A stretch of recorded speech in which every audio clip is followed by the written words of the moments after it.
Here's a nice example of the comparable interface in action.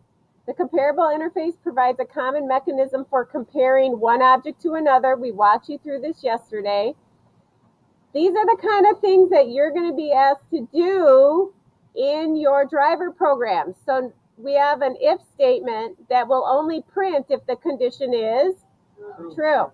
So object 1 compared to object 2, if the number returned is less than 0, that means object 1 was less than object 2, and that is the message that gets printed. And we will do something like this for your class.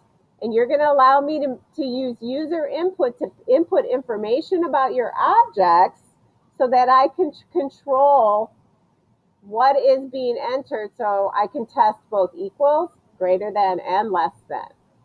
Yes? Do you only use compared to the less? No, you are going to implement comparable with the die. You are going to implement comparable in your object that you created. Compare to is already coded for the string class, or in other words, the string class has already implemented the comparable interface for you. Yes? How would that work? That was your homework last night. What did we decide in class? How are we comparing die? We're comparing it by the number of faces. Oh, okay. Gotcha, Peregrine. We're going to put that on. We're going to put that on the video. No, I'm just teasing you. Yes, that is how we're doing. When a programmer writes a class that implements the comparable interface, it should follow this intent, where in terms of how we're comparing objects and what is returned. It's up to the programmer to determine what makes one object less than, greater than, or equal to another. So these last two slides about what I showed you on the resource document, the list interface is implemented in the array list. Methods that are implemented include size, add. Iterator and list iterator methods return iterators of the elements. I'm not going to worry about this too much right now. Although, these should look familiar to you. Has, next, and next, and remove. Where did we use these? It just mentioned the class.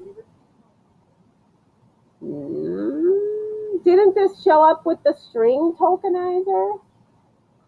No? Next token. Next token did. Okay, you got me. Then my memory's poor. All right.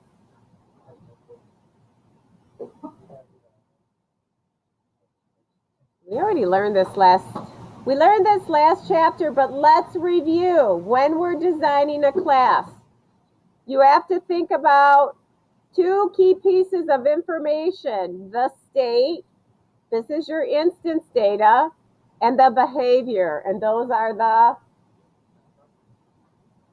what are the behaviors of your object? The methods. Thank you. The state becomes the instance variables. Oh, look, it says it right there. The behavior becomes the method.